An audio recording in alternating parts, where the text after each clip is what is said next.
Our story begins with the heroes fighting against the dragon. The man called the dragon Geneloser to warn it to prepare itself because he would end that attack on the Howard Empire today. However, Geneloser dismissed them as insects and declared that they never tire of crawling out. Geneloser also shouted at them, proclaiming that half an empire was too low compensation for his dead child and vowed to tear them limb from limb and crush the other half of the empire. This scene unfolds in a webtoon titled Chronicles of a Dragon, Episode 7, which our protagonist was reading. Our protagonist, who was engrossed in the webtoon, was skinny and in the hospital. Amyotrophic lateral sclerosis, commonly known as Lou Gehrig's disease, causes the motor nerve cells to gradually die, leading to muscle paralysis throughout the body and, eventually, death. Diagnosed with it at age 25, it was a death sentence. At such a young age, with no family, the money he had saved, and a body that still had so much to offer were all destroyed by a single disease. 4 years after being diagnosed with Lou Gehrig's disease, at the age of 29, all he had left was his skinny body and that amateur webtoon.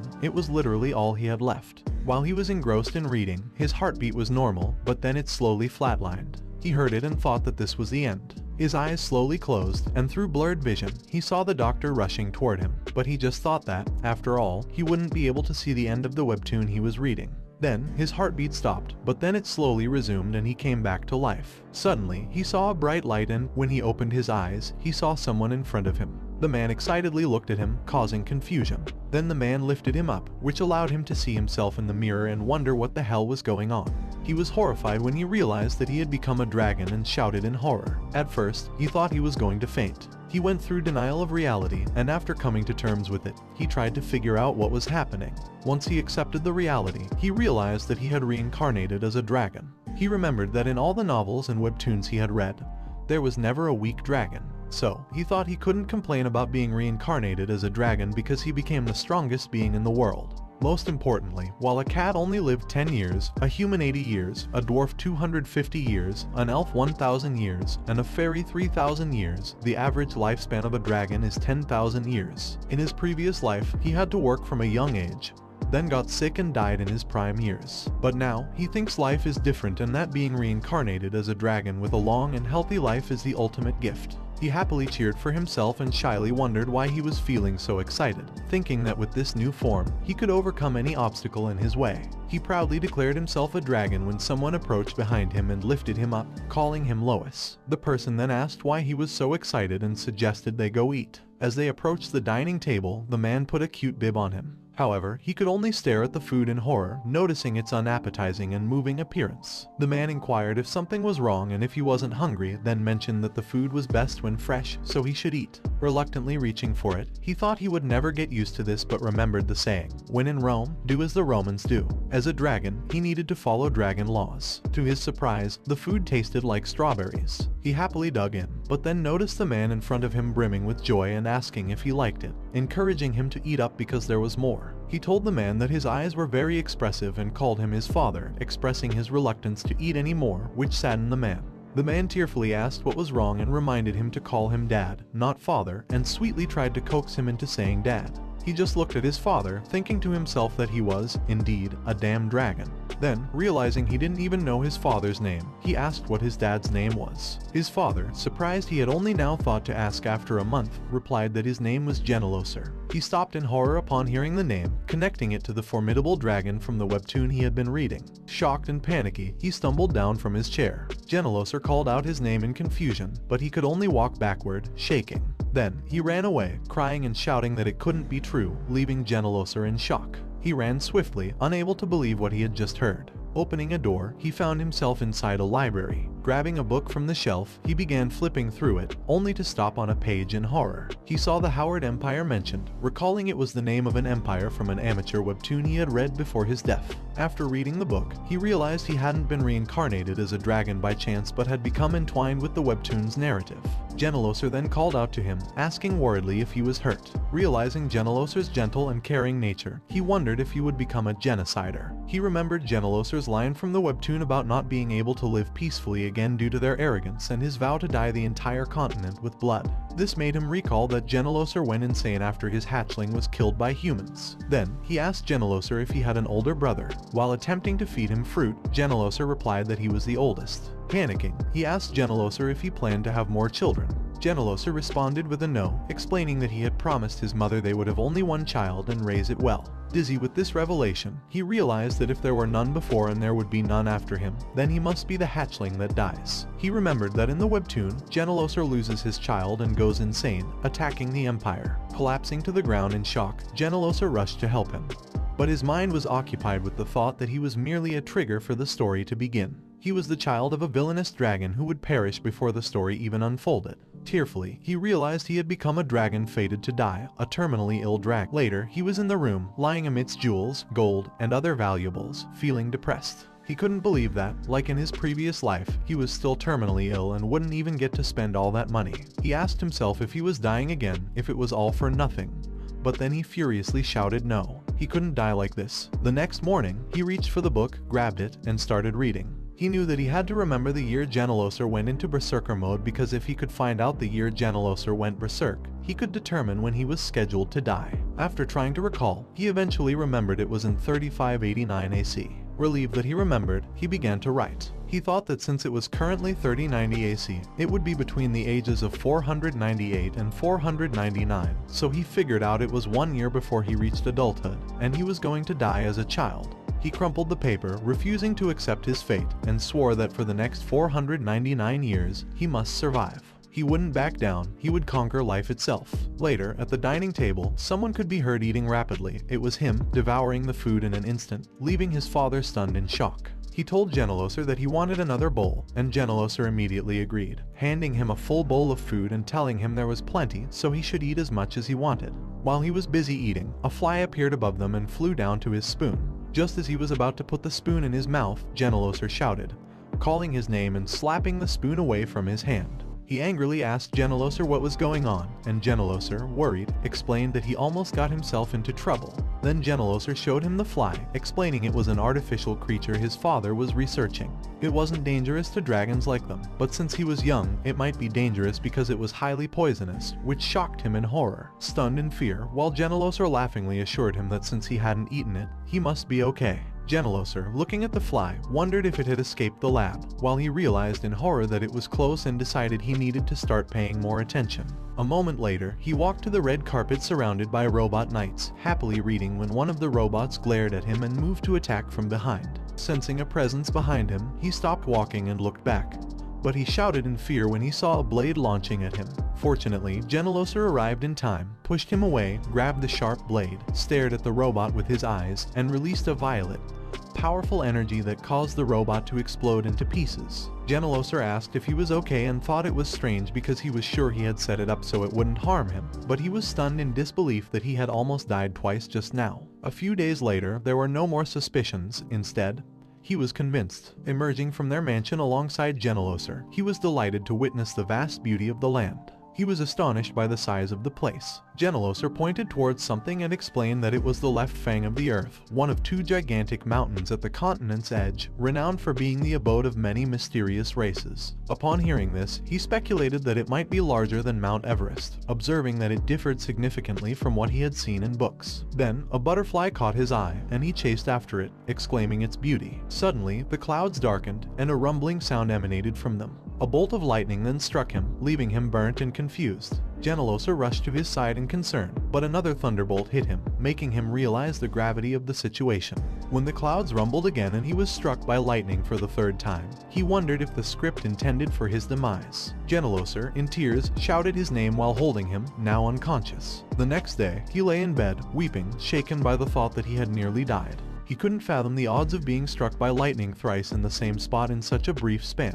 He pondered over the script's apparent desire for his death, considering why it sought his end when it was still 498 years away, and he was destined to die at the hands of humans. Frustrated, he questioned whether the narrative truly began only with his death.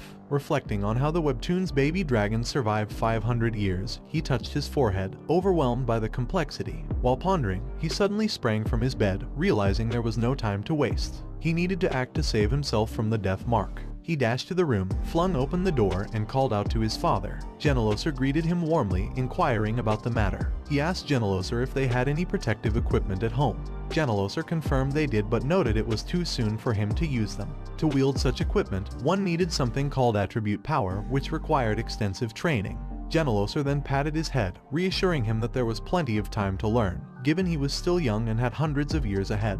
However, he insisted on learning now, leaving Geneloser surprised and puzzled. Geneloser tried to tell him that he was still too young, but he sweetly asked his father if he couldn't learn because he was little, using his puppy eyes. Geneloser tells him that usually, one learns after passing the stage of infancy. Still, using his brightly cute eyes, he managed to make his father agree, and Geneloser, defeatedly, agreed to teach him. Excitedly, he shouted that they should start right now, but Geneloser told him that before they started, there was a place they needed to visit first. He asked him where, and Geneloser, raising his finger, tells him that for a child of the dragon race to discover his own attributes for the first time, he must seek the elders. However, he just looks at Geneloser, confused. Later, he happily came out of the mansion, excitedly calling his father, whom Geneloser received sweetly. He asks how they get to the elder's place. Geneloser released his power, telling him that to get there, they must fly. He covers his face while his father releases a strong power, and peeks to see the strong purple power wrapped around his father. He realizes that it is a dragon transformation, and a moment later, he sees his father change into a huge purple dragon.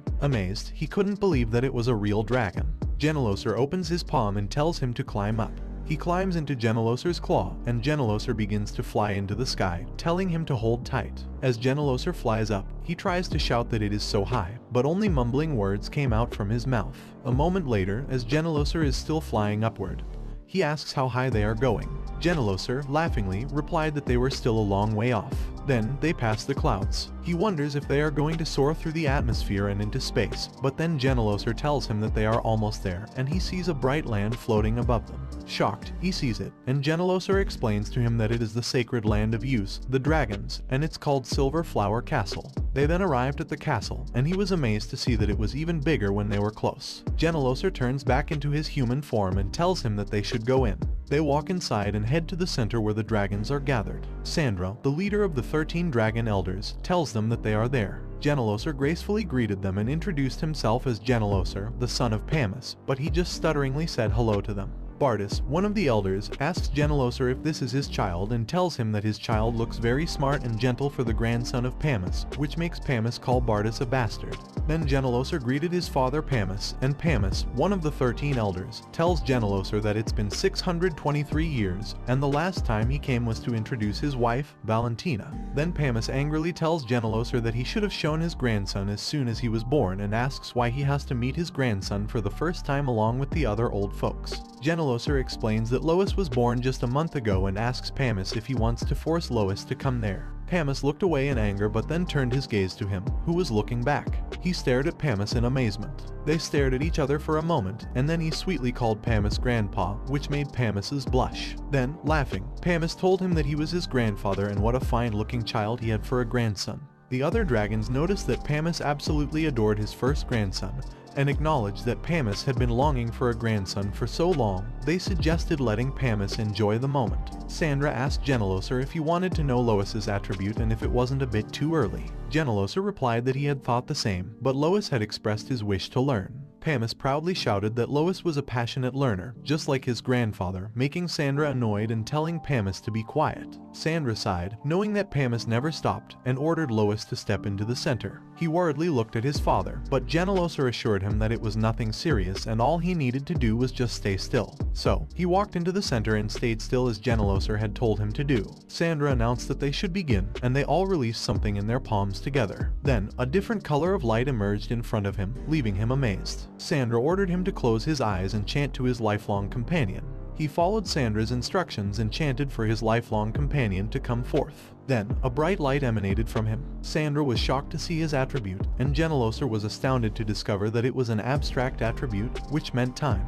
Geneloser became excited, knowing that abstract attributes are usually stronger than natural attributes, and thought that his son was a genius. In Pamis's hand, his attribute was strength, making Pamis proudly proclaim that it was true to his lineage and that he had dual attributes. Suddenly, another attribute appeared in Bardus's hand. Sandra shouted in shock that there was a space attribute as well, which meant there were 3 attributes. They all knew that the first dragon king, Kitus, and the worst dragon ever, swallowed by the evil Rotvarir, were the only 2 dragons in the dragon tribe's long history who had triple attributes. But then, another attribute appeared in the white dragon, who stutteringly asked if Lois also had a mental attribute. Then, attributes descended upon him, causing a bright light that made Geneloser cover his eyes. They all saw him surrounded by 4 attributes and happily jumping around. He praised his attributes, but he looked back when he felt someone's presence and saw the elder dragon staring at him. Fearfully, he asked why they looked at him like that, while his father, on the side, was shocked as well. Later, they returned to their mansion, and he sat in a chair, contemplating his 4 abstract attributes. He recognized this as a talent that left even the dragon speechless, with potential vast enough to disrupt the balance of the original plot. He pondered whether he could manage all the forthcoming events in the story with such an extraordinary ability. He speculated that the story's flow might have been altered because of his abilities, possibly frustrating those who wished to harm him. However, he sighed, wondering what the use of having the greatest talent was if there was a chance he might die before reaching maturity. For a moment, he felt depressed thinking about his potential demise, but then confidence surged within him, acknowledging that while his talent brought crises, it also presented an opportunity. Grabbing a book, he thought that honing his talent would significantly increase his chances of survival. Most importantly, he was not the Lois from the original story. He had memories of his previous life and was aware of the impending crisis. Determined to utilize this knowledge to ensure his survival, he contemplated whether to master the magic skills that manipulate attributes or the martial arts that handle attributes and the body simultaneously. He wondered whether he should master one first for his survival or learn both simultaneously. Confidently, he considered that his body, being that of a dragon, blessed with abundant mana and born with 4 attributes, could achieve greatness with just a bit more effort. He then placed the books in front of him, ready to start immediately. Moments later, Geneloser appeared behind him with a large pot of food, asking if he had waited long enough. Presenting a huge bowl of food, Geneloser announced that it was time to eat. Seeing the food, he drooled and wondered if he should snack first, recalling the saying, "Even a journey to Kumgang Mountain starts with a meal." Then, he noticed the potions in his meal, the water attribute potion, resembling blue ice crystals, Lamus, the wood attribute potion, a kind of chewy stem, the wind attribute potion, sky jellyfish, fluffy as cotton candy, and the thunder attribute potions, heart of thunderbird, offering a fizzy sensation. He knew that although these potions contained energy that could cause ordinary beings to explode if consumed carelessly, dragons possess a permanent organ called the dragon heart, which can convert mana from nature into their own attributes, making such a feast possible. He started eating, knowing he needed to consume a lot and grow rapidly, but while eating, he dozed off, prompting Geneloser to laugh silently, thinking he must be very tired. While he was sleeping peacefully in his bed, a purple circle floated beside him. It slowly moved and transformed into a fork. Once fully formed, it forcefully fell and pierced the floor. Then, the purple power moved closer to him and disappeared. The next morning, he woke up, wondering when he had fallen asleep, remembering that he had just eaten a snack. Geneloser then told him it was time to get up and eat. He replied, yes, but as he was about to get down, something pulled him back, causing him to fall. Then he saw a sharp fork near his face, leaving him shocked. He grabbed the fork, wondering if he had almost died from a fork stuck in the floor, and couldn't believe that of all things, he would die from such a nonsensical death flag. Then he saw a string tied to his tail, making him wonder where the coherence went, and was shocked in horror when he saw it was coming from his bunny teddy bear named Toto. He sadly dragged Toto along while saying that Toto was the only one he could vent to and decided to ask his father to fix it. At the dining table, Geneloser was fixing Toto while he ate, telling him that he must have been sad when Toto broke. Geneloser assured him that he would fix Toto up nicely, but then his eyes slowly closed, and when he woke up in shock, he was in bed. He wondered when he had ended up there. Once again, he heard Geneloser say it was time to get up and eat. He was about to get down when he noticed Toto, fixed, next to him, making him wonder when it got fixed. Then he fearfully told his father that something seemed off. Geneloser, panicked and worried, asked him if he was hurt somewhere. He asked if it was pain or not and told his father that he was not sure, but his memory was spotty, and he kept feeling sleepy. Geneloser just looked at him smilingly, which made him confused. Then, Geneloser told him that he thought it was about time, and he asked what he meant. Geneloser replied that it was not pain because it was just his sleeping phases approaching.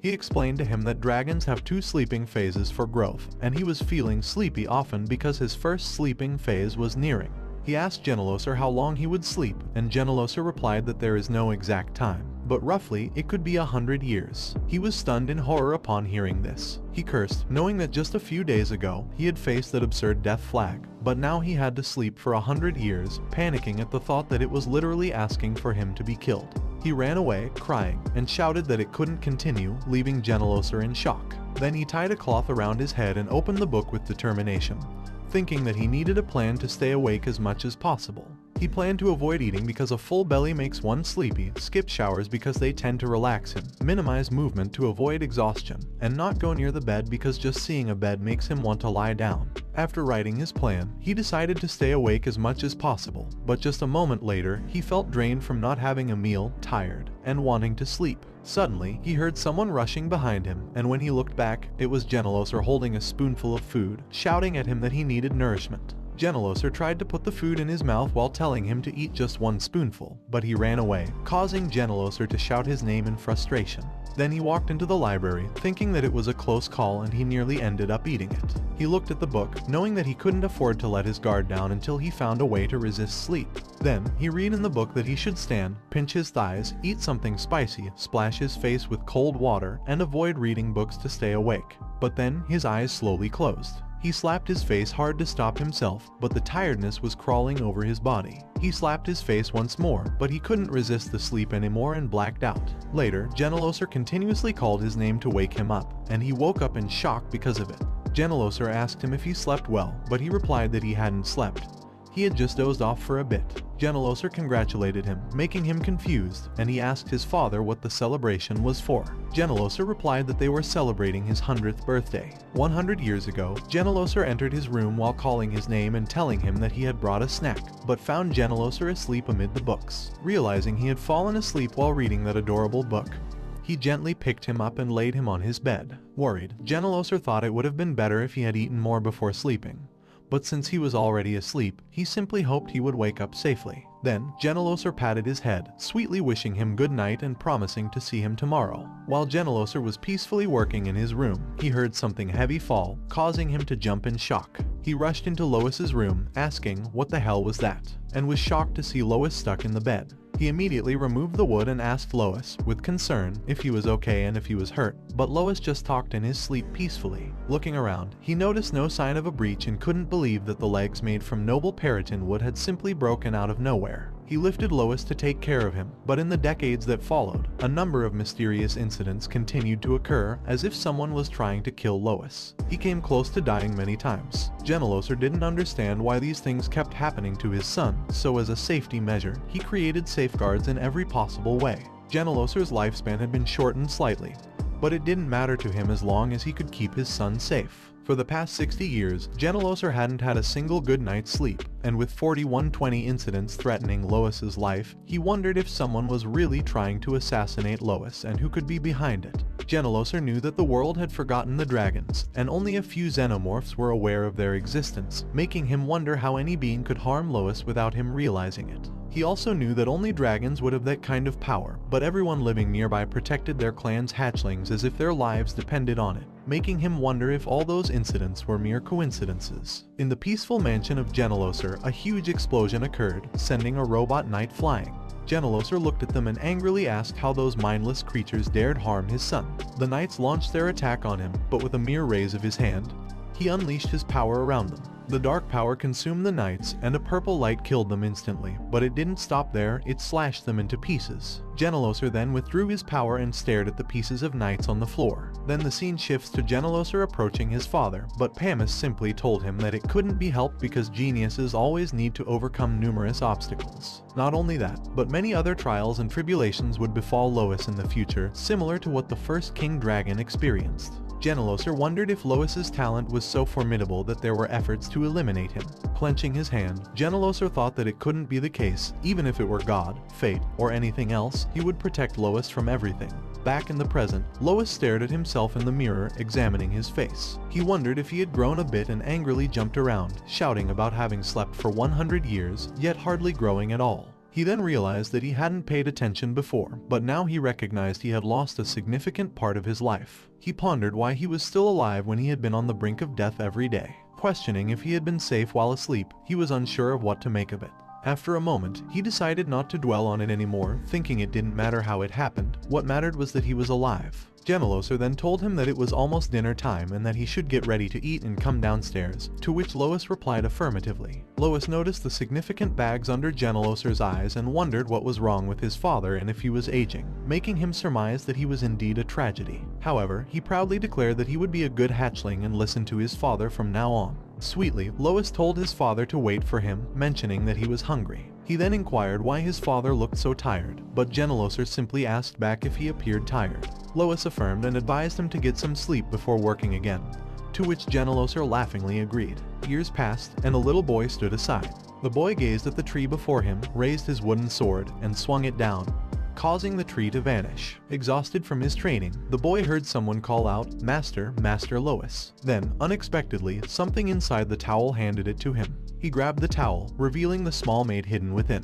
The lady, shouting, told him she could see he had already adapted to his human form and that he indeed belonged to the holy and great dragon clan. However, he just stared at her, prompting her to inquire about his silence. He retorted that it had already been a staggering 100 years and, addressing her as Finn, asked if she could refrain from calling him her master. Finn, stuttering, affirmed that he was indeed her master and that honoring the superior dragons was a great privilege for them, the fairies. He glanced at the towel, realizing he hadn't considered the honor involved. He recalled that sometime after his first hibernation ended, he had turned around upon hearing a noise but saw nothing.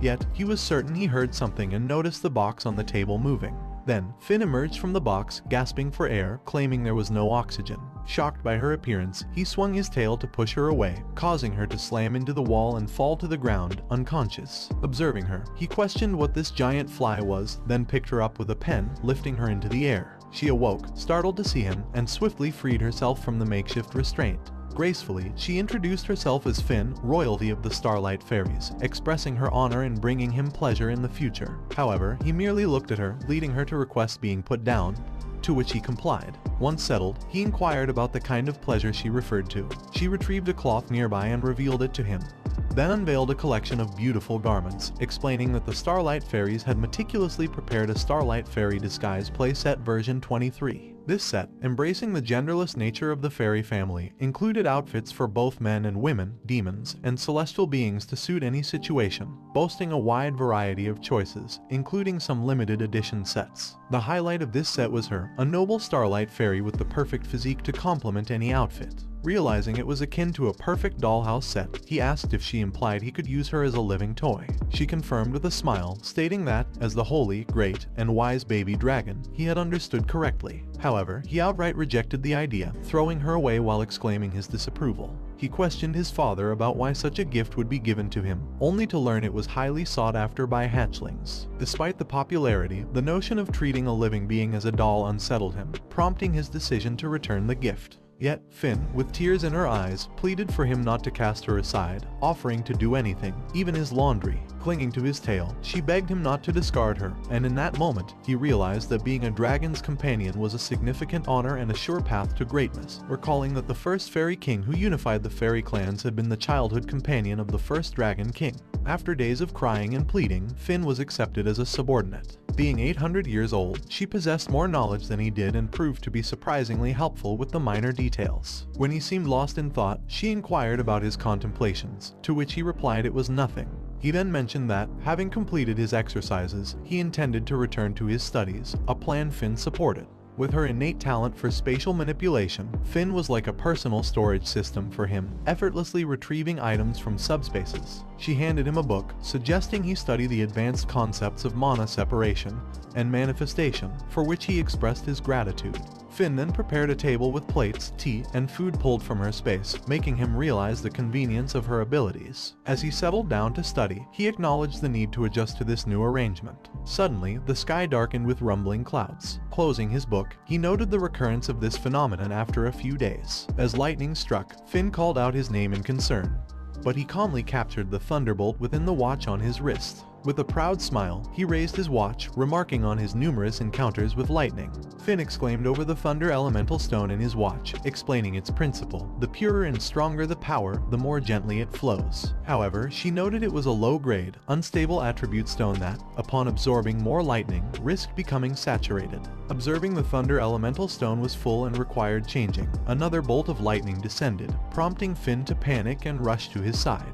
He looked up, momentarily startled, but managed to deflect it with his power. Finn was astounded by his ability to create a spatial distortion field, recognizing it as an advanced technique nearing Tier 1 magic. Excited by the potential for their combined efforts to forge a significant chapter in Fairy Clan history, she began to speculate on their future accomplishments, making him aware of her ambitious plans. Relieved by his recent focus on spatial shields, he contemplated how such knowledge could avert life-threatening incidents. His spatial abilities were nearing Tier 1, while his space and time attributes were at Tier 3, but his mind attribute lagged at Tier 5. Realizing his survival-focused approach had inadvertently neglected his other attributes, he saw a path to improvement and vowed to persevere. Determined to continue his development, he requested the next book from Finn, who eagerly complied. Later, at the dining table, he asks his father where he is going.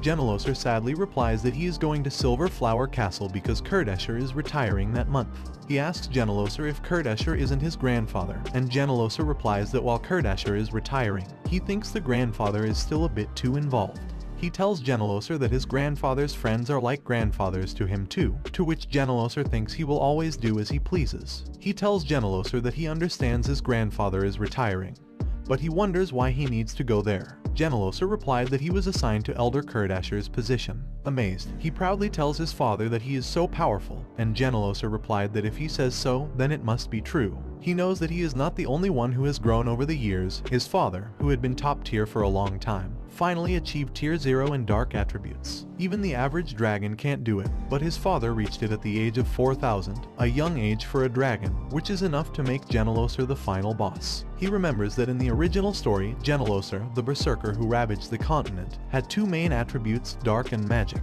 With those two attributes, Genelosser's entire body was dyed black, and he was known to be the second coming of the devil. But he thinks it won't happen this time because he has been training hard for the last 150 years to prevent it. Then, Genelosser hesitantly called him and tried to say something.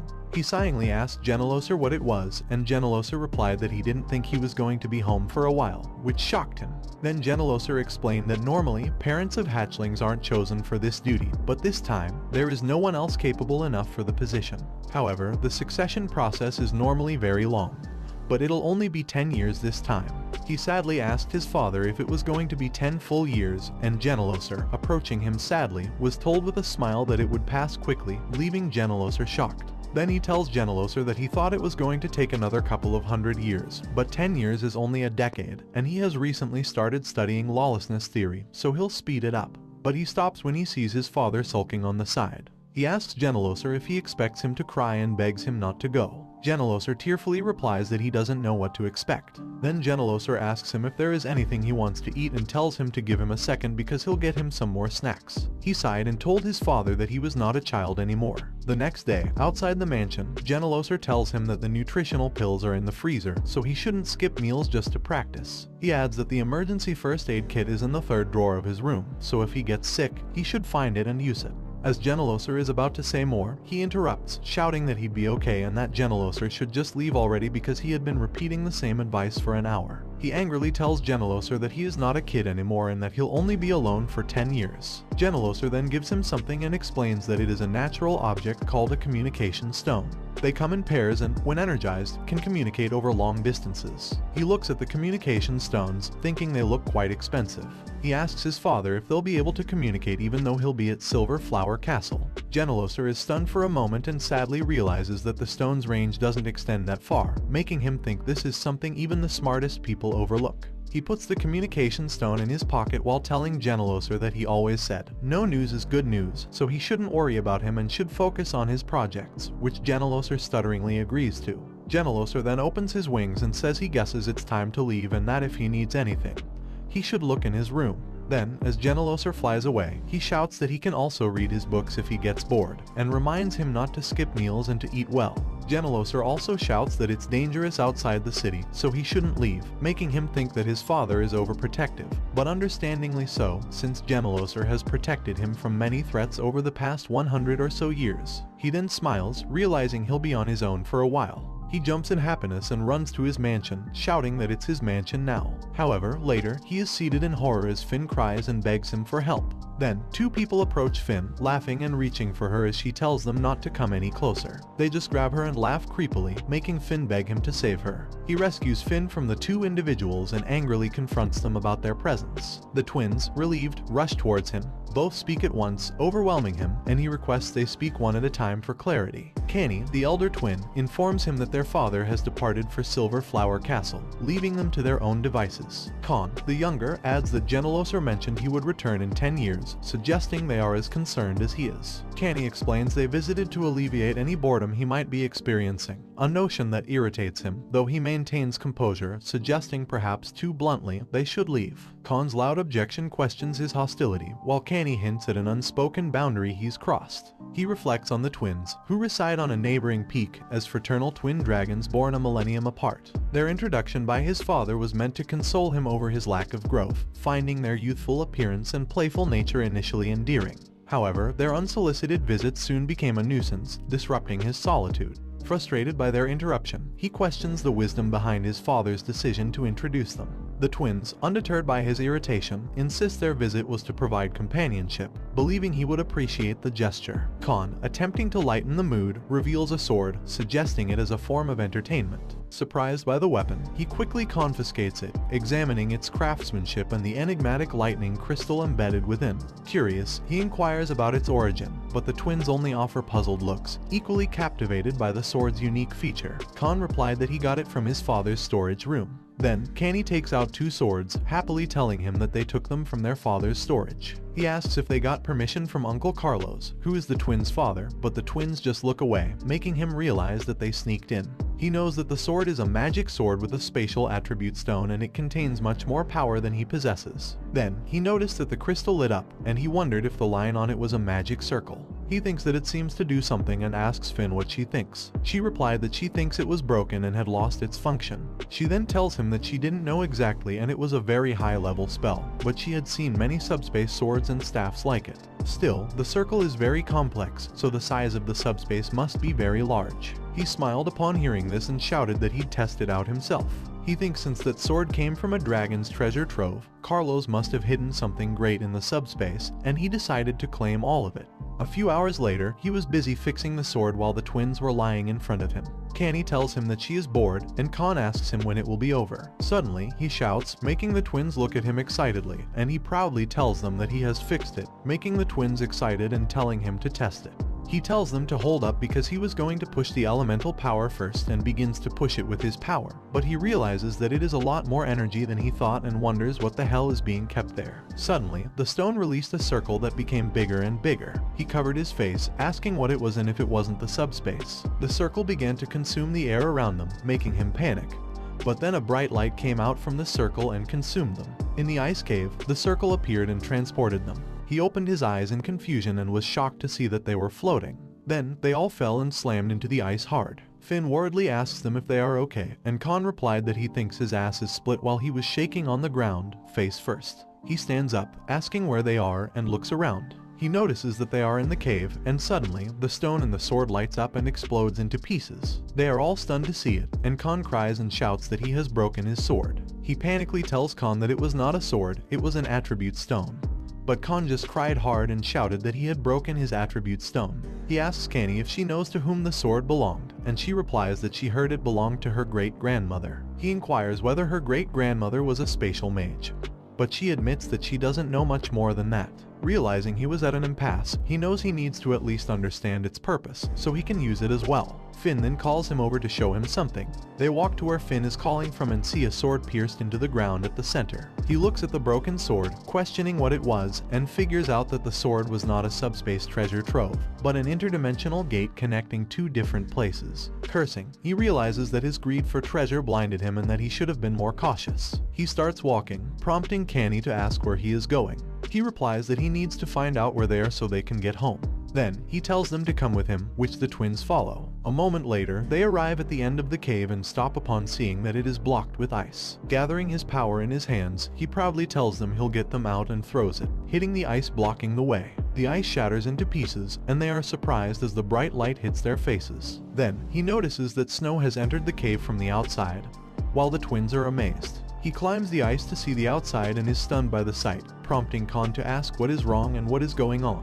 Finn flies next to him to check, asking him what the hell happened. He is shocked to realize they are in the right fang. Khan panics and asks what the right fang is. Canny suggests that she thinks Lois meant the left fang. But Finn explains to them that the Earth's right fang is a mountain located at the easternmost point of the winter continent, and the mountain near their house is called the left fang, while the right fang is on the opposite end of the world. He is stunned in horror, realizing this means they are in deep trouble, and they begin to walk out of the cave. This world is called Evan. It is divided into 4 continents, each boasting a consistent climate throughout the year: the spring continent, with its mild weather year-round; the summer continent, featuring a tropical-like climate and scorching sun; the autumn continent, known for its cooler climate and abundant sunshine, which has experienced bountiful harvests for hundreds of years; and finally, the winter continent, characterized by its cold, harsh climate with bitter winds and snow.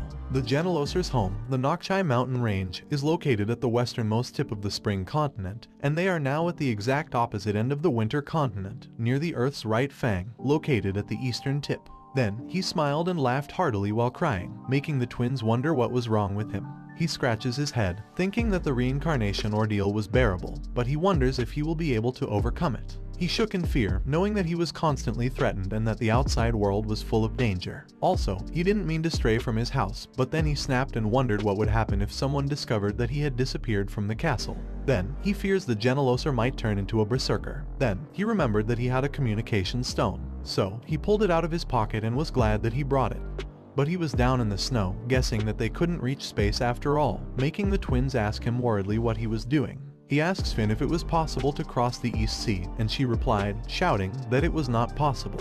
She then tells them that it was a demonic sea, a trace left behind by the worst of the evil dragons. It is the sea that separates the winter continent from the spring continent, where all sorts of demons lurk, and even adult dragons stay away from. She then tells him that even if he is chosen by the 4 elements, at his age, it would be impossible to cross that sea. He tells her that she is right and he is just asking. He then asks her how long it would take them to cross the continent and reach the left fang. She replies that she doesn't know exactly, but if they go walking, she guesses they would arrive at the left fang in about 10 years. He thinks if he hurries, he might be able to make it back before his father returns and shouts to the twins to listen to him. He then shouts to them that they are in great trouble and explains that they are in the right fang, located at the end of the winter continent, and it would take them 10 years on foot to get home.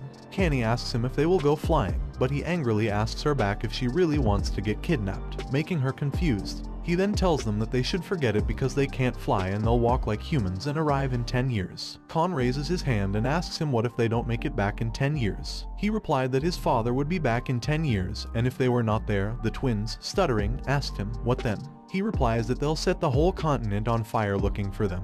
But the twins just looked at him in silence. Canny asks why they would do that, making him realize that those bastards aren't human. So, he tells them that they are going to beat the crap out of them, and maybe they won't buy them snacks or a toy for 100 years, making the twins shocked in horror. Then, the twins begin to panic upon hearing this, making him realize that their snacks and toys are more precious than the well-being of the continent. He then tells them that they just need to get home before their fathers are back, and he is in charge from now on, so they should listen to him. But the twins disagree because they want to be in charge too. He proudly tells them that leadership is for the smartest dragons and asks if they are smarter than him. However, the twins remind him that he is younger than them. He calls them childish and shouts that he is taller than them, then declares that he is the boss because he said it first, making the twins think he is the childish one. While they are busy arguing about who is in charge, Finn just stares at them, realizing that they have a long way to go. A moment later, they decided that Lois was the leader, Finn was the support, and the twins were the burden. He tells them that they have got everything they need, so they should go, which the twins agree to. But then, he notices the clouds become darker and dons his lightning stone, saying, "It's been a while." The twins hug him, excitedly asking if he was getting struck by lightning again and tell him that they wanted to be struck as well. He pushes them away, realizing that they were never told that being struck by lightning is a bad thing. But the twins just hug him back, making him agree and tell them to be sure not to let go of him. Then, they wait for the lightning, and he notices that it looks bigger this time. Then, he raised his hand, proudly shouting that they should see what was coming. When the thunder appeared, they closed their eyes to take it, but nothing happened, making them confused. He asks if the lightning bolt missed and tells them that it has never happened before. But then, he hears a noise from behind, making him look back while asking, "What is that noise?" He was shocked to see an avalanche heading in their direction. He immediately grabs the twins and runs away while dragging them, realizing that it is what they are aiming at. The twins happily looks at the avalanche, but he just calls them the burden team and orders them to transform quickly. But when he looks back, he realized that the avalanche was close to them, making him horrified to see it. Finn worriedly called out to him. Cursing in frustration, he quickly used his disconnection spell, which essentially disconnected him from space. The snow hit them, causing them to roll. Dizzy from the ordeal, he struggled to regain his bearings, while the twins enjoyed themselves. They then slammed onto the ground. A moment later, he emerged from under the snow and stood up, saying he thought he was going to die this time. However, the twins told him it was fun and that they should do it again, which infuriated him, and he hit the twins on their heads. Angrily, he told them to grow up and asked where the hell the avalanche had brought them. He noticed that all the roads were covered, so they couldn't see anything. Kanny called out to him, telling him it was like a pool of snow. Then Kon dived into the snow. Excitedly, Kanny stood up, saying she wanted to dive too, and jumped into the snow, piercing through it as well. Frustrated at seeing them, he told them to take it easy and get out because they had a long way to go. However, the twins didn't emerge from the snow, making him angrily kick the snow and ask what kind of prank they were playing. But when his foot touched the snow, he fell in, causing him to shout in shock. Then, he grabbed Finn, who was next to him, and dragged her inside. He ordered her to fly him up, to which she replied that he made it sound like it was easy. Then, they fell into a long hole, shouting in fear. He hit the side while asking when it would stop, but noticed that the hole was long and they were falling rapidly inside of it. Finn warned him to look out while pointing ahead, and he was shocked to see a cliff in front of him. Then, he slid toward the cliff and fell. He told himself to transform in a hurry, but then he was caught by Kon and Kanny, who were in dragon form, holding his feet. They gently set him down and transformed back into human form, excitedly telling him that it was so much fun. He found himself gaining respect for them, and Finn agreed with him. Then, he stood up and asked where they were while looking at the hallway in front of them. Finn observed that it didn't look like a naturally formed cave but more like a man-made corridor. He agreed with her but wondered why it felt familiar to him, despite it definitely being his first time there, and asked himself where he had seen that place before. Finn asked what they should do next, and he replied that they should think about it and move slowly because rushing might take them further away from the exit.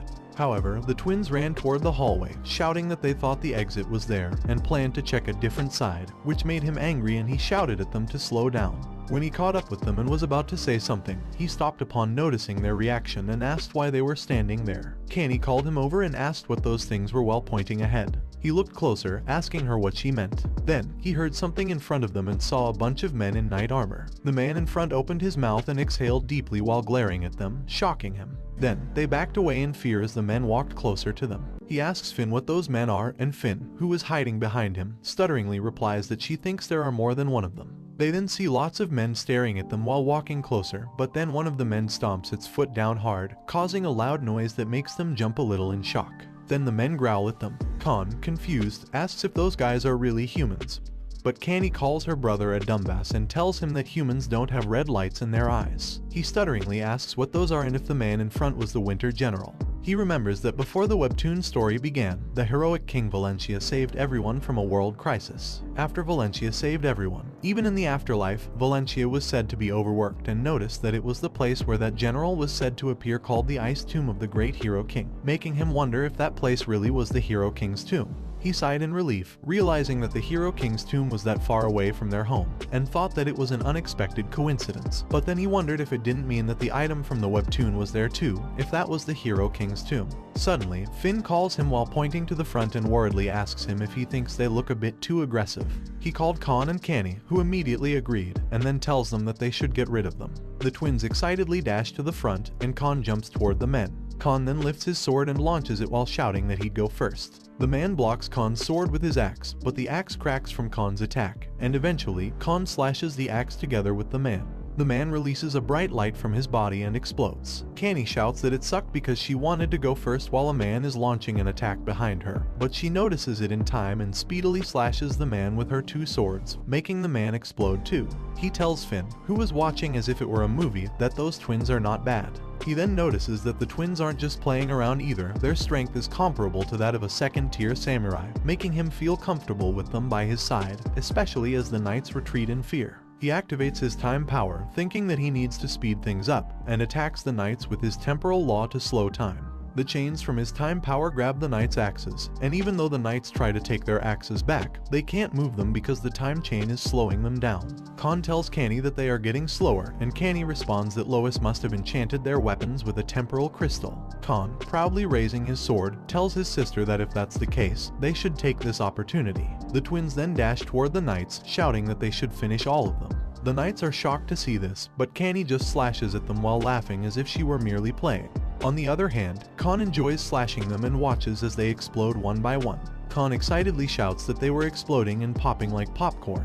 The twins then rush at the last one, making the knight cry out in horror. The twins slash the last knight together, causing him to release a bright light and explode. Afterward, the twins see armor and equipment left behind by the knights. Khan, somewhat saddened, asks if it's already over, and Canny says that it was so boring. He just praises them and suggests they try something more fun, making the twins look at him in confusion. Later, Finn poured him tea and he elegantly drank it. He was peacefully sitting, asking, "Isn't this tea delicious?" To which Finn awkwardly thanked him. Then Finn looked behind her and saw the twins busily fighting in the hallway. Khan laughingly shouted that it was so fun, and Canny told him it was exciting. He shouted to Khan that there were arrows coming from the right and ordered him to dodge, which Khan did, slashing the arrows coming to his right. Then he shouted to Canny to watch out for the blade on the left, and Canny replied yes while slashing the blade. Then he warned them that a giant boulder was coming, and the twins easily shattered it into pieces. After that, the twins told him that they were done and there was nothing else moving. Finn couldn't believe that all those traps and generals were gone in one fell swoop and thought that the twins may be young.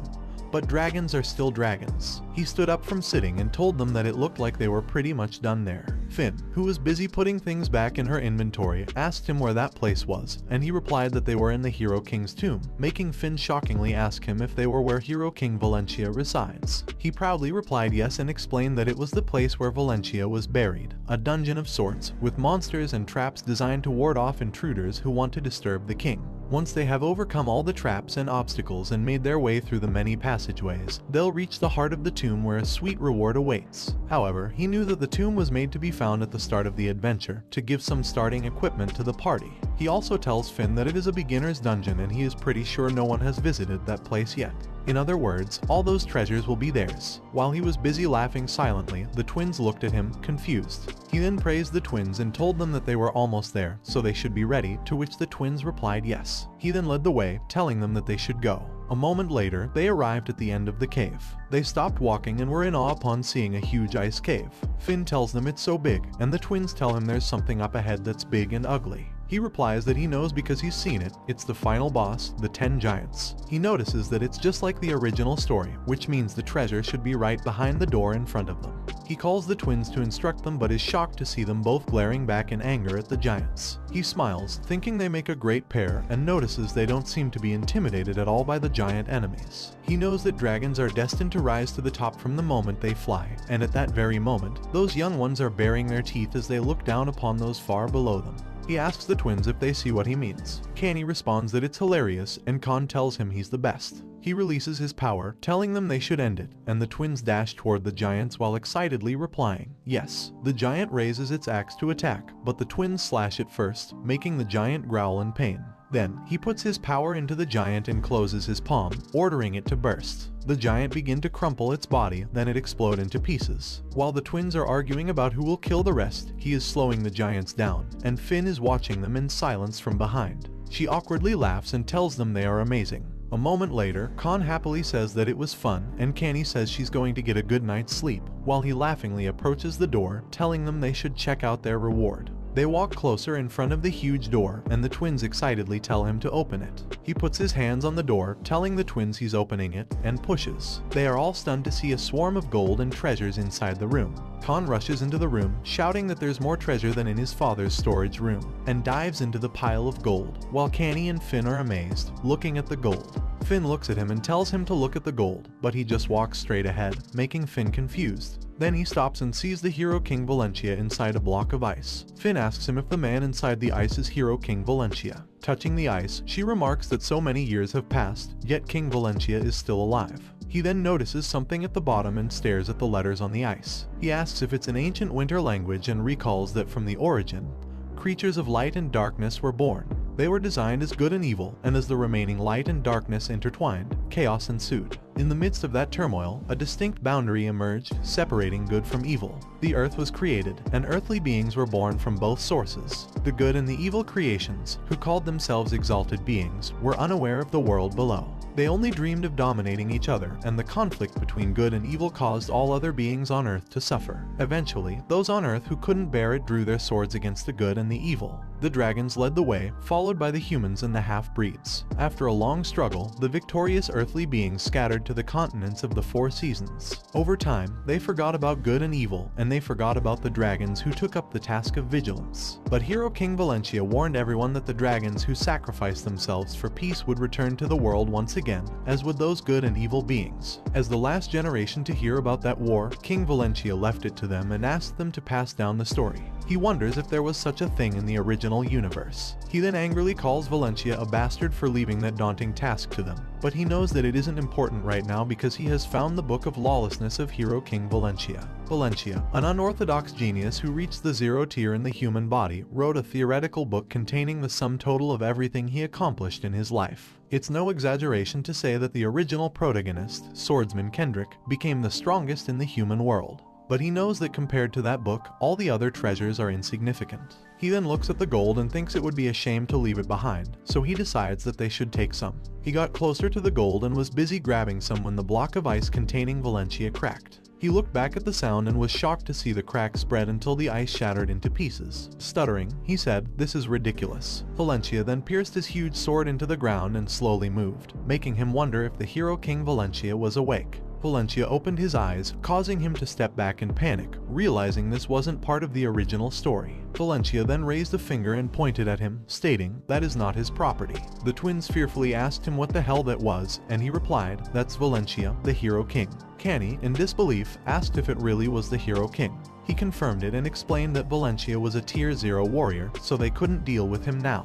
He was about to suggest to the twins that they should transform into dragons, but then the ground shook as they saw Valentia raise his sword, proclaiming that for those who are greedy, only death awaits. Then Valentia releases a power from his sword. Panicked and unable to move his legs in fear, he wondered if this was the effect of a tier 0. He looked back at the twins, shaking in fear as well. Clenching his teeth in anger, he released his power, questioning if all his training was just to die like this. He then gathered his 4 attributes in his palm and raised his fist. Valentia swung down his sword toward him, and he met Valentia's power with his own, shouting his desire to live.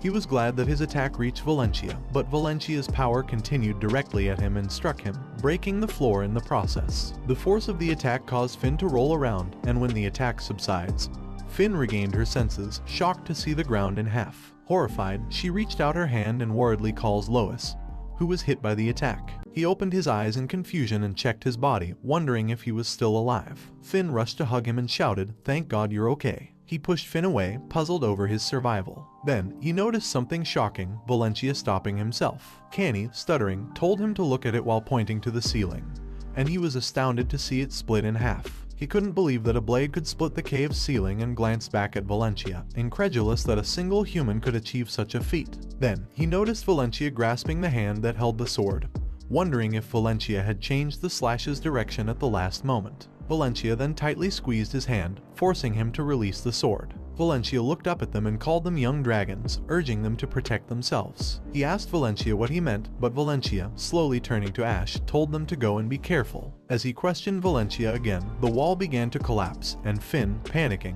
told him they must leave because the tomb was collapsing. He stared at where Valentia had been, shocked to find Valentia had vanished. Confused, he then saw the ceiling behind him collapse and noticed the twins crying in a corner, shouting that they were going to die, which made him realize it wasn't the time for inaction. He transformed into his dragon form and shouted at the twins to get up. The twins also transformed into their dragon forms and followed him, with him urging them not to get left behind. Finn, holding onto his horn, called out in panic and pointed to the huge, sharp ice shards falling towards them. He gathered his magic power in his palm and used reality split to shatter the ice in front of them. The ice shattered into pieces, and they easily avoided it while heading up. Seeing they were close to the open ceiling, he gave his all and flew towards it as it collapsed. Outside, the snow completely covered the road, but in the middle, something moved beneath it. It was them, safely freeing themselves from the tomb. He looked at the collapsing tomb, stuttering, "I thought I was going to die," and wondered what had happened. He knew the Hero King had intended to kill them, but the king had stopped himself. If Valencia hadn't intervened, they'd all be dead, leaving him puzzled about why. He questioned why Valencia intervened when he had risen to deal with the intruders and what the Hero King had been trying to say before he disappeared. He exhaled in frustration, yet was relieved they had survived and he had secured the Hero King's book. Finn called him over, mentioning she thought the twins were struggling. He then noticed the twins still crying in fear. He suggested they find a place to rest, and spotting a safe location nearby, he immediately lay on the ice, exclaiming, "I think we're going to survive." Yet, he could still hear the twins crying. Sitting up, he acknowledged his own shock, but recognized that the twins, being younger, were more profoundly affected. He offered them a pill each, advising them not to cry and explaining that they were all out of mana. The twins accepted and took the pills, still whimpering.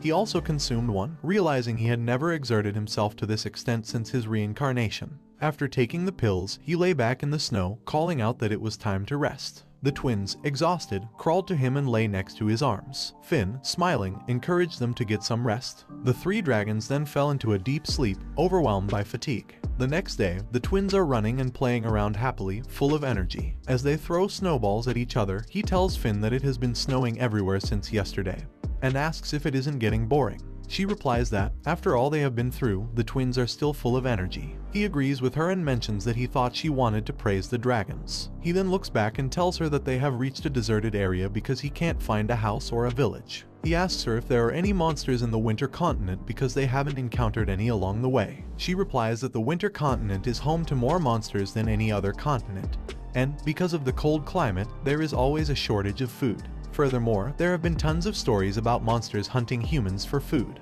He asks why they didn't see any of them along the way if there are so many monsters there, and she suggests it's probably because he was there. She explains that with 3 dragons hanging around, no monster is daring enough to approach. He expresses his understanding and relief that there is no need to hide their aura for now, but then Khan calls him, reporting that there is smoke nearby. He suggests they should head there, and the twins excitedly agree. Upon arrival, he is shocked to see the village on fire. Finn tells them that the village must have been attacked and asks what they should do. He suggests they go down there because there might be survivors. They descend to the destroyed village, where he sees people and monsters dead on the ground. Noticing one of the monsters with ice on its head, he realizes it was a monster attack. Finn joins him, and when asked if she found anything, she replies no, adding that she doesn't think there are any survivors. The twins also arrive. Khan reports that there is nothing in that direction either, and Canny mentions she is hungry. He gives them pills, advising that it's been a long day and they should take a pill and leave. He then hears footsteps approaching, prompting him to grab Khan and Canny and drag them to hide at the side of a house. Canny asks why they are hiding, and Khan inquires if he is scared of humans again.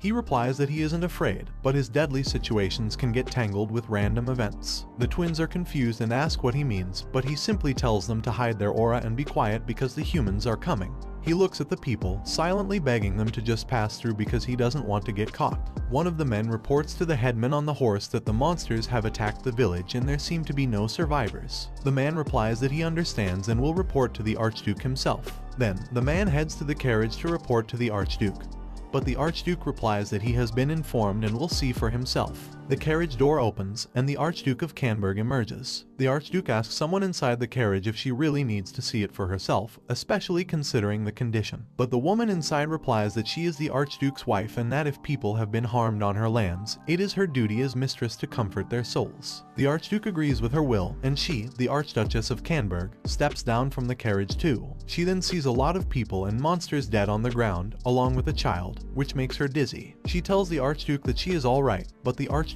suggests that it would be better if she went inside and rested. She asks him if he is trying to make her feel uncomfortable, and he attempts to disagree but admits that after 10 years together, he still can't win against her stubbornness. She smiles and tells him that the one who loves more usually loses. She then asks the man if there are no survivors, and the man replies that unfortunately, there are no survivors. The man explains that this time of the year, monsters are usually less active, but for some reason, they started going on a rampage yesterday, making him think that it was as if the monsters were being chased by a superior being.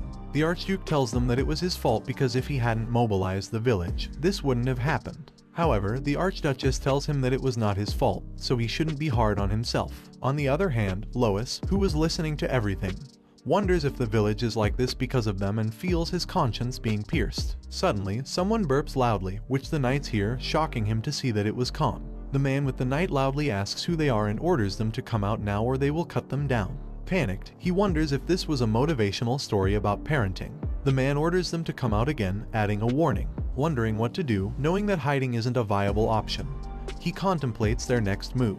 The man, growing angry, declares that he had clearly warned them, so whatever happens next is entirely their responsibility. Swinging his sword, the man strikes the house where they are hiding, shattering it into pieces. He covers his face to protect himself from the attack, and Finn is thrown by the force, slamming into the ground and then tossed away again as they stand there, shielding their faces. The man is shocked to discover they are just children. The Archduchess, equally startled, exclaims that there are surviving children, prompting a quick plan. He begins to cry loudly, confusing the twins, but swiftly whispers to them to cry as well, hurriedly explaining his strategy. The twins, catching on, start crying too, calling for their mother. The Archduchess, moved, extends her hands to them, calling them pitiful. The twins dash to her, crying and shouting about their fear, leading him to question if the twins are actually smarter than him and if their usual foolish behavior is just an act. The Archduke kneels to their height and asks if they are the only survivors. He replies, whimpering, yes, and the Archduke pats his head, offering words of comfort for their ordeal. The Archduchess consults the Archduke about taking the children to the castle, to which he agrees, instructing his people to bring the kids back to the castle. As they ask if they are being taken along, the knights simply lift him into the carriage. Finn, having recovered from her fall, watches the carriage depart, leaving her bewildered.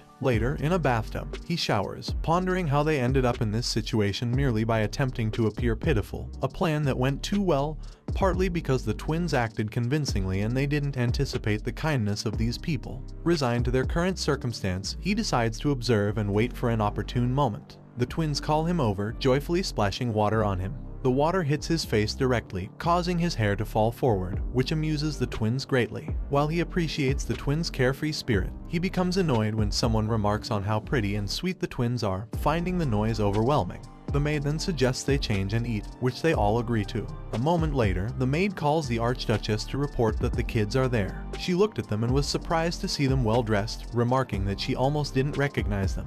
She then warmly tells them that they must be hungry and should sit down and eat quickly. The twins rushed to the table, where they saw so much food and ate as if there was no tomorrow, while the Archduchess looked on lovingly. He wondered why the twins adapted so quickly and thought they might have to leave that place soon. But he couldn't act hastily since things might go wrong with Finn. He wondered where the heck Finn was right now. On the other hand, on the road, Finn is flying at speed, thinking that the carriage is definitely headed in that direction, and she knows that she must return to her master Lois quickly. She also knows that if she hadn't been captured by those snow eagles, she wouldn't have missed Lois and begged Lois to wait a little longer because she was coming to him. Later, in the castle of Canberg, he was walking in the corridor when he heard the Archduke in the room saying that they couldn't keep those children with them forever. He peeked into the room and heard the Archduchess reply that she knew about it. But when she looked at those kids, she kept hearing their Renu's voice. The Archduke tells his wife that he understands her feelings, but attaching their deceased child to these children is not right, and they should stop now and let go of Renu. This made the Archduchess angrily and shoutingly ask the Archduke how he could ask a mother to forget her child. He figured out that the Archduchess had recently lost a child, which is why she had been unusually kind to them. He then saw the Archduchess grab the Archduke's hand and call him by his name, Kanta, to beg him to accept those children as his son and daughter, leaving him in shock. He heads to his room, wondering why they would consider adopting them as their heirs when they haven't been there long. He knows that the Grand Duke of Canberg is a member of the royal family of the most powerful country that rules the winter continent, and being the adopted son of such a Grand Duke means he could instantly establish himself as a key figure in the country. He thinks it must have been a difficult proposal even from the Grand Duke's wife, and maybe the pain of losing a child was that great. So, he thinks it would be better to leave before things get more complicated. But seeing them like this makes him feel uneasy. He knows that if only Finn were there at times like this, he could discuss it with her. But then, he noticed something at the window and saw that it was Finn. He opens the window and they reunite. Finn hugs him tearfully and he, elated, asks her where she has been all this time. He then tells her that from now on, she should stick close to his side, to which she replies that she will. The twins entered the room and were glad that Finn was back. Finn rushed to hug them, and they happily received her. A moment later, Finn tells them that now they are finally together, they can leave again. He tells her that it is true, but he is actually thinking of staying a bit longer, making her confused and ask him why they can't just go. He awkwardly replied that they have been kind to them and he heard the Grand Duke and Grand Duchess lost their child recently, so he thinks it will feel a bit awkward if they suddenly leave.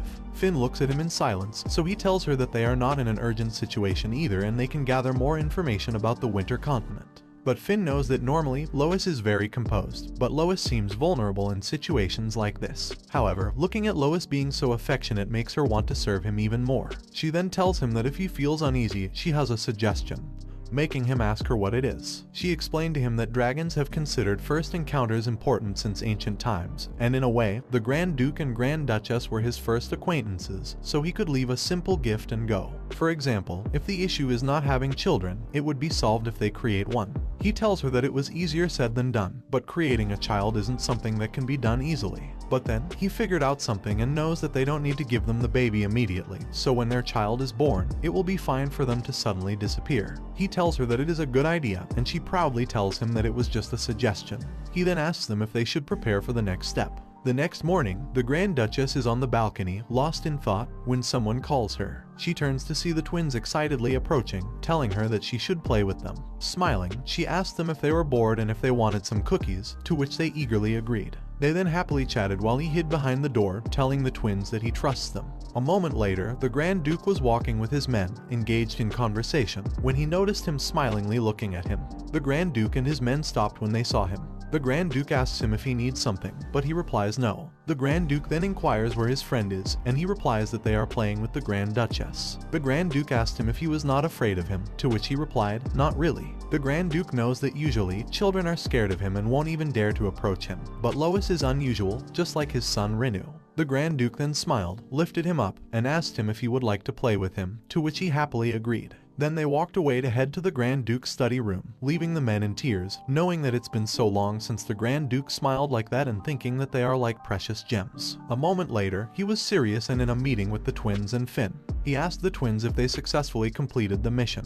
Khan replies yes, and Canny tells him that they had a great time drinking tea and eating cookies with the Grand Duchess. He praised them for doing a great job and then asked Finn about her part. She reported to him that the Grand Duke usually wakes up at 5 AM to start his duties, and around noon, after lunch, he continues with remaining tasks and engages in training after dinner. She also reports that the Grand Duke's average bedtime is around 11 PM, and he contacts the Grand Duchess about 5 times a day. He praised her for doing a very good job, but Canny called his name, and he reminded her that it was Captain, not Lois. Canny tells him that they did what he told them to do and asks him what exactly they are doing right now. Khan echoes his sister's question, wondering what making a child has to do with playing with the Grand Duchess. He tells them that this is why he finds it challenging to deal with kids, rendering the twins silent upon realizing that he is even younger than them. He then explained to them that for a child to be conceived, a couple's relationship needs to be intimate. However, the Grand Duke and Grand Duchess are emotionally distant due to the recent loss of their child. Spending time laughing and enjoying themselves with those cute kids could help lift their spirits. The sadness of losing a child will gradually fade, and, step by step, they'll become more comfortable with each other. Then naturally, history might be written at night, he added cryptically. The twins ask him why one writes history at night and if it's better written then.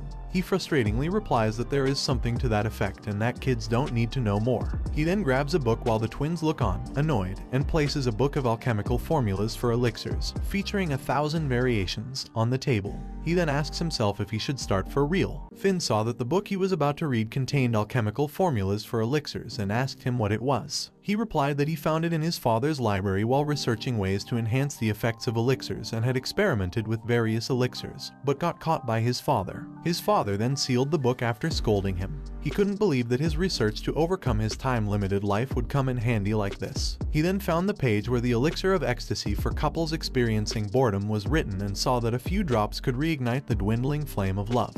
Also mentioned was a one-shot solution, a 100% success rate elixir designated for couples who want to have a child. He then opened the vacant cabinet and told the twins that if someone was looking for him, they should tell them they don't know, to which they agreed. He then cast his power inside the cabinet and used his expansion skill. His magic power spread inside the cabinet, and it became as wide as a room.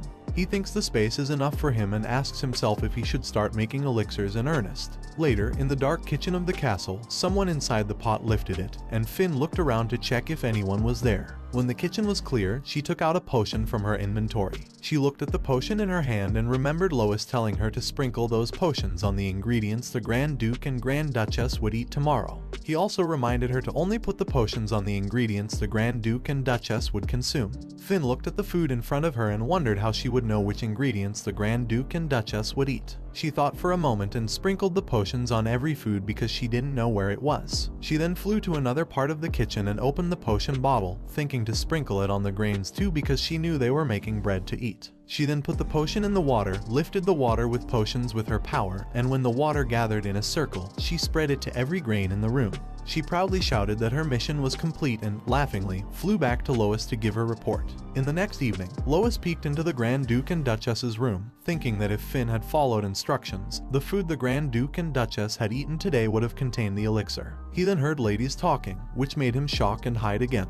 The maid happily chatted about a confession and walked past him. When the maids were gone, he exhaled in relief, knowing it was close to finding him. He then peeked into the Grand Duchess and Duke's room and saw the couple apart from each other. The Grand Duke cleared his throat and peeked at the Grand Duchess, who was silently sitting on the sofa. She thought something was strange and wondered why her heart was pounding so much today. But then, the Grand Duke put his hand on her shoulder and she sweetly looked at him.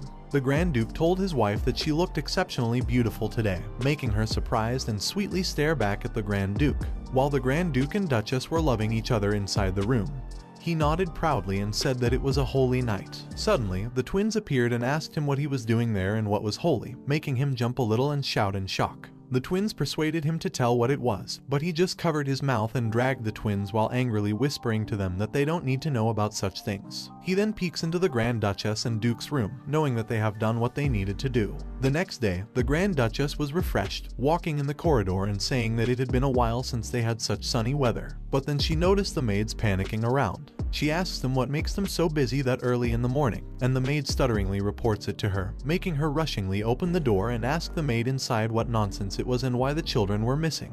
The maid cryingly replies that when they came in that morning, the children were nowhere to be found, and they are still looking for them among the people. Another maid shouted to the Duchess that she should see a letter on the desk. The Grand Duchess snatched the letter in panic and read it, making her shocked and stunned in surprise. In the letter, she read that the children said they assumed she would be surprised by their disappearance. However, if there is a meeting, there is also a parting, and they are now leaving for their own path. They also tell her that they sincerely thank them for their kindness during their time there and they hope they overcome the sorrow of losing their son quickly. In the last part of the letter, Lois tells the Grand Duchess that a new fate will come to them and that they should shower as much love on the new life as they showed them. They then eventually end the letter with Lois and the others' best regards. The Duchess cryingly hugs the letter while saying that those kids already knew everything and it was her fault because she let her desires burden the children.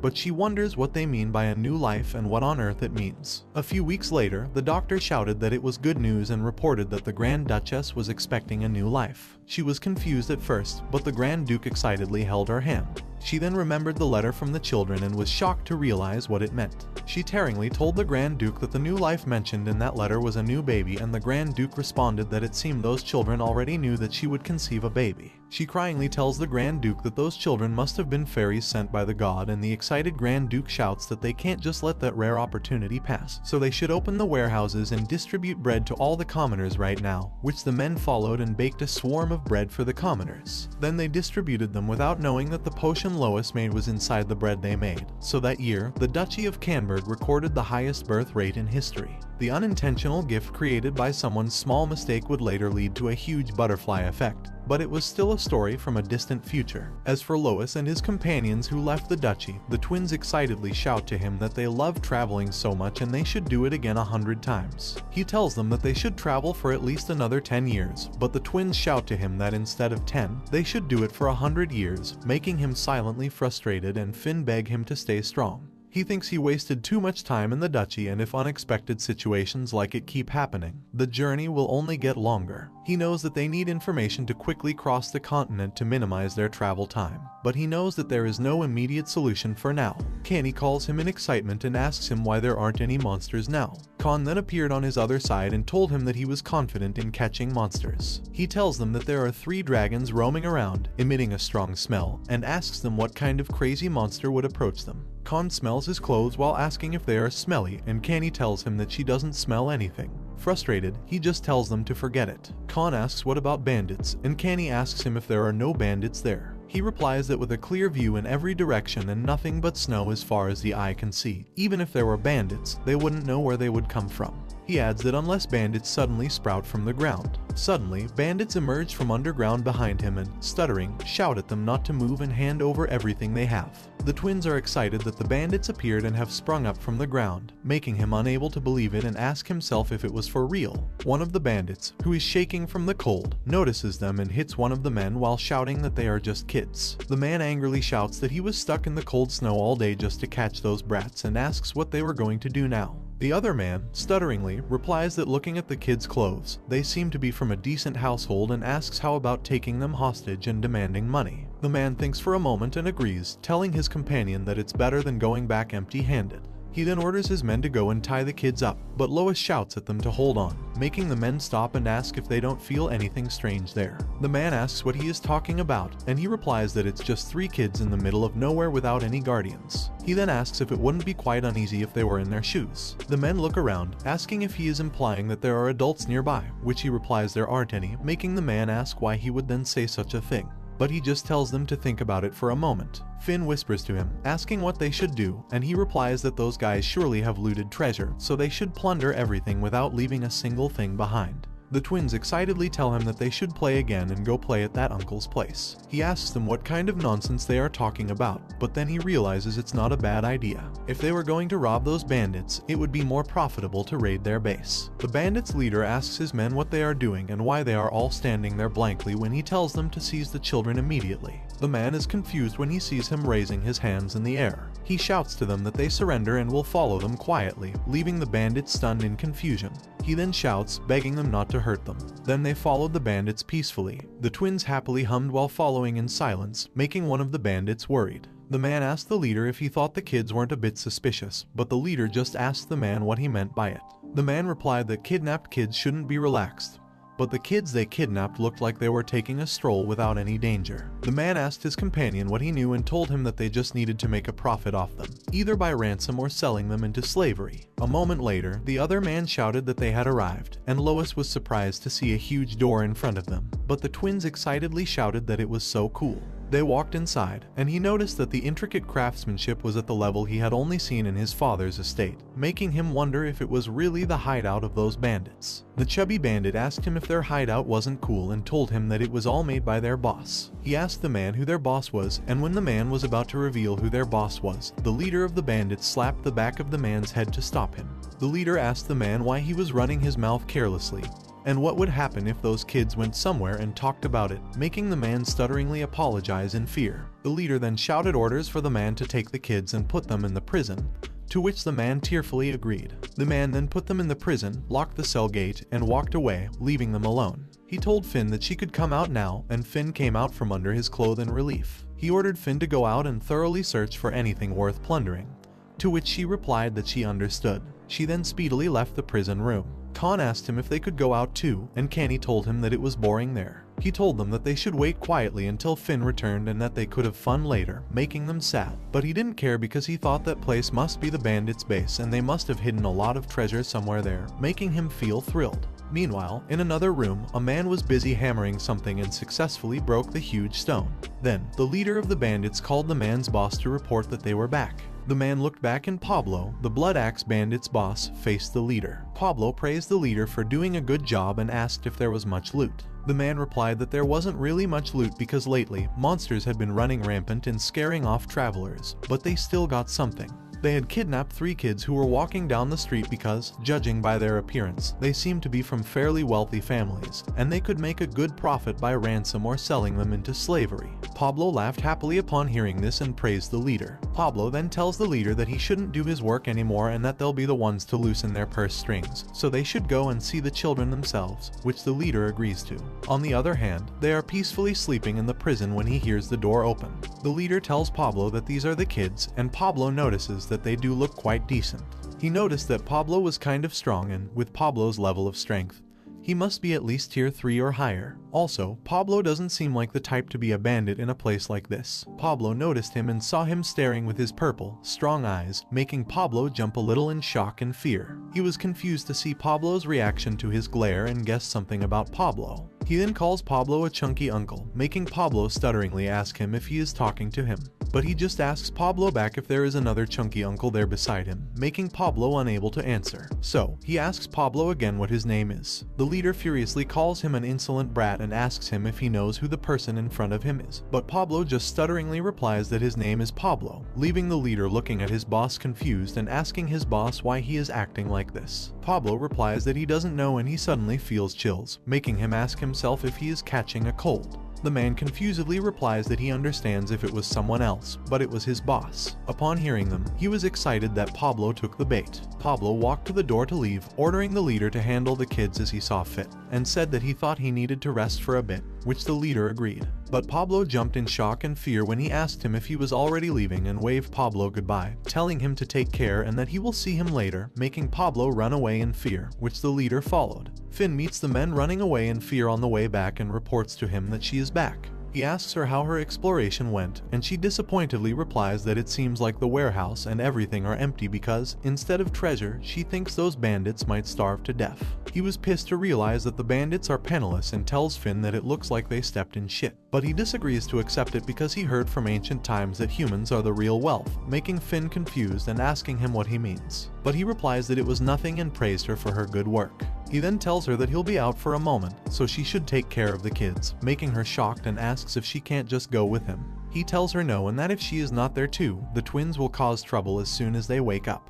He'll be back soon, so she should hang in there with all her might, making her agree without any choice. He then grabbed the cell and break them easily. He then came out of the cell and started to walk out of the prison while asking himself if they should catch some suckers. On the other hand, in another room, Pablo sat down on his sofa and felt a bit better. He then wondered who that kid was exactly because he had never felt anything like it before. It was like facing an unbeatable monster right in front of him, making his whole body feel paralyzed. He silently thought for a moment and assured himself that there was no way he could get scared by a mere kid. Pablo laughed, thinking that he had lost his touch after resting for too long. But then, he appeared next to him and asked what was so funny, making Pablo shout in fear and jump behind his sofa to hide. But he just said hello to Pablo and told him that they meet again. Pablo stutteringly asked him how he got out, and he replied that he just walked out. He then walked closer to Pablo, making Pablo walk back against the wall in fear. Pablo then grabbed a weapon close to him and warned him not to come any closer, but he just turned around and told Pablo that he lived in a nice place. Pablo told him that he doesn't know how he got out, but he'll close his eyes just once,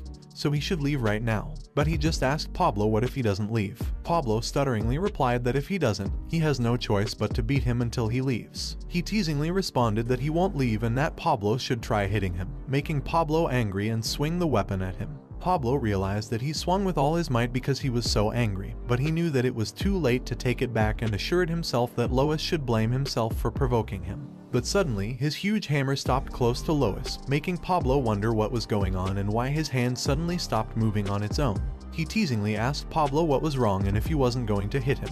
He then told Pablo that he was just a big softy despite his size. Pablo's anger grew upon hearing his tease and he continued to swing his huge hammer at him. But once more, the hammer stopped close to his head. Pablo continuously swung his weapon attempting to hit him, but it always stopped, and when Pablo was tired, he let go of his hammer and was down on the floor exhausted. He yawned and asked Pablo if it was already done. Pablo asked him who he was exactly. He smiled creepily at Pablo's question and asked him if he was right that he already knew the answer to his question. Pablo asked him what he meant by that, but then Finn called him from behind and tearfully told him that the twins were causing havoc, saying they were bored and she couldn't stop them herself. Pablo stood up in shock upon seeing a fairy, and Finn looked at Pablo, confused as well. She approaches Pablo to check on him and said that it was odd, making Pablo ask what was odd.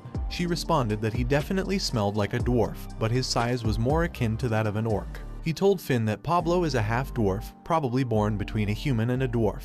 She was confused and asked him how Pablo could be much bigger than a human, but he replied that he didn't know about it and that it was already fascinating as it was. Pablo interrupted them by asking how he could be a half-dwarf, but he just reminded Pablo that he had told him, and he bet Pablo already knew who he was, so he should try to remember. Pablo thought for a moment and was shocked to recall something. Pablo remembered that when he was young, living under the same roof, his father told him that there was something they, the dwarves, must keep in mind. If he ever met someone in the future and his legs trembled or his body shivered, and if he felt an uncomfortable urge to obey them, he had to run away without looking back. He asked his father what he was talking about, but his father just told him that he was not a pure dwarf, so perhaps he could break free from the bonds of blood. However, as long as he inherited a part of his blood, he could never be completely free from these bonds, and if such a situation arose, he must run away. He asked his father what if he couldn't run away, and his father replied that if he was in a situation where he couldn't run away, he should do as they say, while appearing angry. His father then seriously told him that he should never forget, if he encounters such a being, he must run away because he was born with half human blood, and he knows he is not a complete fool. He asked his father what exactly those beings do, making his father shocked and covering his mouth while telling him that their ears are always open, and he can never speak carelessly anywhere. His father then whispered to him who they were, and he recalled his father's words and asked if they were dragons, to which he smilingly replied that he was correct. Well guys, that's the end of the video. If you like this video, comment part 5 in the comments section. Also subscribe to the channel, hit the bell and like the video. Thank you for watching and see you next time again.